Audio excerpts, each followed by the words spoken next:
तलाल साहब, ये मुतालबा मुनासिब नहीं है कि अगर वाकई रिटायरमेंट के बाद जनरल फैज़ साहब जो हैं वो सियासत में मुदाखलत कर रहे थे और तहरीक इंसाफ को उन्होंने इस्तेमाल किया 9 मई के वाक़यात में मुलवस करने में, तो एक जुडिशल कमीशन बना दें, उसमें दूध का दूध और पानी का पानी हो जाएगा।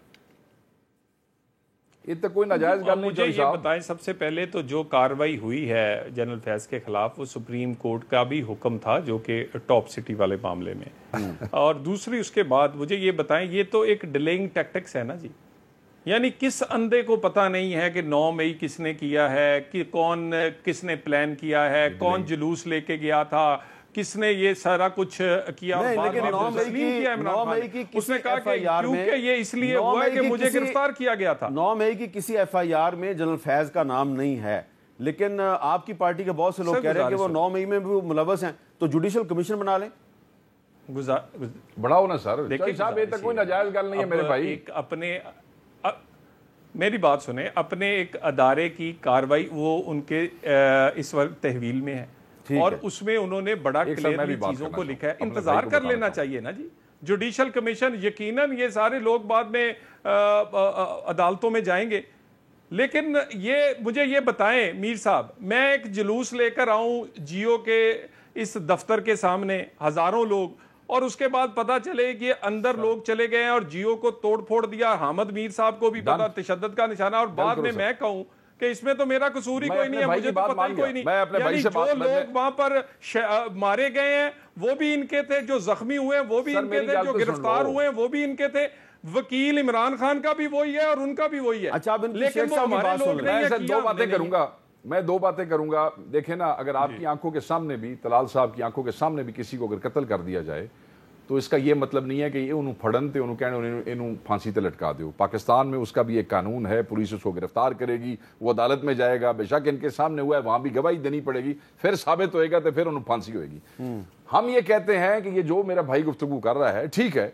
हम कहते हैं CCTV फुटेज जो है कोर कमांडर हाउस की वो किधर है। हम ये कहते हैं कि बाकी इदारों पे CCTV फुटेज, ताकि हमें पता तो चले दरवाजे खोलने वाला कौन सी, अंदर कौन सी, बाहर कौन सी। ये कैसे हो सकता है कि 2 मरला दुकान के अंदर, या 4 फुट की दुकान है जी, आजकल चाइना का CCTV फुटेज लगे है, तो एडी वड्डी इंस्टॉलमेंट है, एडा वड्डा इदारा है और उहदे इतना घर है, इतनी बड़ी सिक्योरिटी डिप्लॉयमेंट है, वहां CCTV। अच्छा, दूसरी बात सर, दूसरी बात, अगर आप मुझे इजाजत दें, वो मैं अपने भाई से सवाल करूंगा, बल्कि बताऊंगा भी सही, शायद मेरे लिए मेरी ये करेक्शन कर दें। हमें तो ये नथी करने की कोशिश कर रहे हैं, हमने तो अपनी स्टेटेड पोजीशन दे दिया। मुझे ये बताएं, अभी ये जो एक कमीशन बना था जो फैजाबाद धरने की इम्प्लीमेंटेशन रिपोर्ट के लिए, उसके अंदर इनके वजीर एहसन इकबाल साहब जो ढीला सा मोहब्बत वाला बयान जनरल फैज के हक में दे के आए, और इनके प्राइम मिनिस्टर बनाए हुए जो बिल्कुल ही उनके हक में बयान दे के आ गए, शायद हकान अब्बासी साहब। मैंने ये दसो भाई, इल्जाम साडे ते ला रहे ने, एक बयान एहसन इकबाल साहब दे, उस जनरल फैज इनकी हुकूमत में क्विट हुए अभी 3 महीने पहले।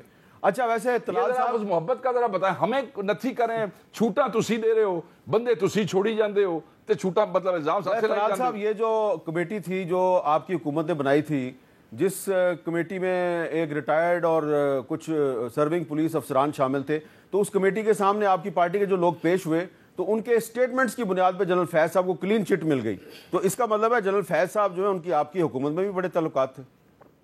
बड़े जनाब, देखिए, गुजारिश ये है, बात ये हो रही है कि कहाँ इलीगैलिटी हुई है, कहाँ अपनी हद से तजावज किया है, कहाँ पर वो काम किए हैं जिसने अदारे को भी खराब किया है, पाकिस्तान के इमेज को भी खराब किया है। ठीक है, ये तो नहीं हो रही कि जी मेरा मतलब उस वक्त कोई वर्किंग रिलेशन नहीं होना चाहिए या कोई काम नहीं करना चाहिए। ठीक है। दूसरा एक जवाब दे दूं, अगर शेख साहब का आप इजाजत करें। सर प्लीज प्लीज भाईजान बोलो जी।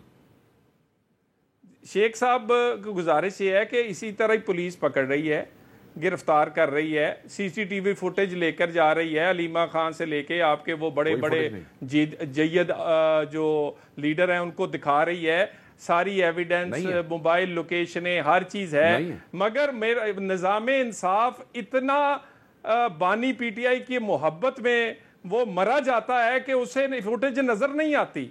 उसको ये नजर नहीं आता। वो दर्जनों हमले जो 9 मई के थे वो कहते हैं हमें नजर नहीं आते। अब इस निजाम इंसाफ में हम क्या कर सकते हैं? इसमें अभी साकिब निसार की रूह बाकी है सर। चौई साहब, ये जब तक नहीं निकलेगी उसी तरह ही जैसे, क्योंकि मेरे भाई केसेस में इन्वॉल्व नहीं है, कोर्ट मार्शल है, इसी तरह कोर्ट मार्शल सुप्रीम कोर्ट को भी करना चाहिए। चलें ठीक है, मेरे भाई क्योंकि केसेस में इन्वॉल्व नहीं है, मैं बड़े एहतराम से इनको बताता चलता हूं कि कहीं भी सीसीटीवी फुटेज नहीं लेके गई पुलिस। हम बार बार हमारे वकला सलमान अकरम राजा से लेके हामिद खान से लेके बाबा रवान तक हर केस के अंदर जितने वकील है हमारी टीम बार बार कह रही है, अदालत में कह रही है, पुलिस कुछ भी नहीं लेके आ रही है, कोई लोकेशन नहीं लेके आ रही है। एक आदमी को 8-8 जिलों में एक ही टाइम पे दिखाया हुआ है। आपका ख्याल है अगर पुलिस लोकेशन ले आएगी वो तो उसी दिन इक्विट हो जाएंगे सारे दे सारे सारे। एक आदमी उमर अयूब एक ही दिन एक ही टाइम के वकूए पे 6 जिलों में जाता है, पता है ना आपको सर। कोई फुटेज नहीं है, कोई लोकेशन नहीं है। मेरे भाई थोड़ी सी हिम्मत करें, जो हम मांग रहे हैं वो ले आए और अगर कोर आपके सामने आ जाएंगी। कोई ऐसा अगर कोर कमांडर हाउस लाहौर की फुटेज दिखाई जाए मिसाल के तौर पे आलिया हमजा के खिलाफ, तो फिर उसी दिन उन पे जो केस गुजरांवाला, सरगोदा और कोयटा खत्म हो गया सर, फारिग खत्म हो जाएगा।